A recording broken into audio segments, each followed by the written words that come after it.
Eto na mga kabasketball, NBL Australia muling sinariwa yung napakalaking karangalan na naibigay nila Kai Sotto para sa kanilang liga. At first overall pick ng Terra Firma Jeep, posibleng mapunta sa Barangay Ginebra. May tsansa pa kayang mapanatili ng PBA yung balanse sa kanilang liga? Pero bago yan, huwag kalimutan mag-like at mag-subscribe bilang pagsuporta. Nitong nakaraan mga kabasketball ay ipinagmalaki ng former PBA Commissioner na si Noli Iyala yung tinatawag niyang parity or balanse ng NBA. Kasi nga dito sa nakalipas na 6 na taon ay iba't ibang mga NBA teams yung magkakampiyon or nagkampiyon dito nga sa kanilang liga. Alam naman natin na noon pa man ay tutol na itong si Noli Iyala doon nga sa mga trade na hindi pangkaraniwan. Kasi nga ibinibigay nitong mga mas mahihinang teams gaya ng Terra Firma Jeep yung kanilang malalakas na players doon sa malalakas na kupunan. Sabi nga niya, yung mga team na walang intensyon na manalo diyan sa PBA ay walang karapatan mga kabasketball para manatili diyan nga sa PBA. Actually, hindi lang naman siya, no? Maging sila Manolo, Chino Trinidad, marami na hindi sang-ayon. Kaya nga bumababa itong viewers nitong PBA, especially diyan sa mga venue dahil alam na nila karamihan yung mga magcha-champion or yung mga papasok sa playoffs.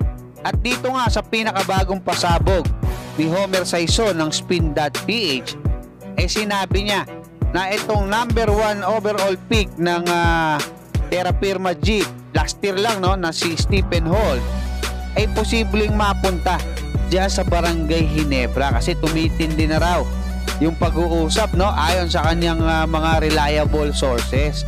At kapag nangyari yan mga kabasketball, kasi etong si Stephen Holt nag-average lang naman ng 21 points, 8 rebounds, 6 assists per game, di ba? Tindi.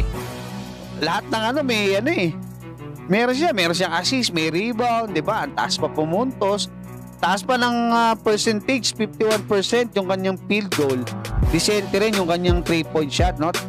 Almost 36%. So pag napunta sa Barangay Ginebra, talaga naman. Diba? Tapos babalik na si Justin Brownlee. Masasabi ko na napakalakas ng Barangay Ginebra. Pero hindi naman natin sila masisisi kasi nga may pera sila eh. At kumbaga nasa batas naman yun. Pag nakapaglaro na sa isang yung rookie ng 1 taon, pwede nang i-trade. O, di ba? Nasa rules ng PBA eh. So, sino dapat sisihin dyan? Di ba? Ang sa akin mga kabasketball, ito namang Terra Firma, pag lumipat si Stephen Holt, di lalo naman silang ihina. Hindi nga sila nakapasok ngayon eh. So, yun mga kabasketball, hindi nagiging balanse itong PBA, no? Ang sang-ayon ako doon sa suggestion ni Noli Iyala. At the same time, tanggalin yung mga farm teams, magpasok ng malalaking kumpanya na kumbaga kaya makipagsabayan sa MPP sa SMC.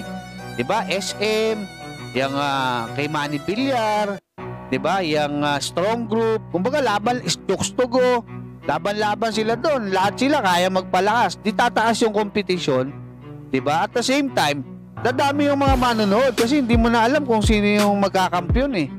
Dahil halos lahat malalakas na eh. At talagang lahat gustong manalo. Sa ibang balita mga kabasketball, muling sinariwa ng NBL Australia itong kabayanihan na nagawa nitong grupo ni Coach CJ Bruton ng Adelaide 36ers nang talunin nila dyan nga sa preseason game itong malakas na kupunan ng Phoenix Suns noon. Malakas to dati mga kabasketball ha. At nakapagtala nga doon itong ating pambatong si Kai Sotto ng 11 points.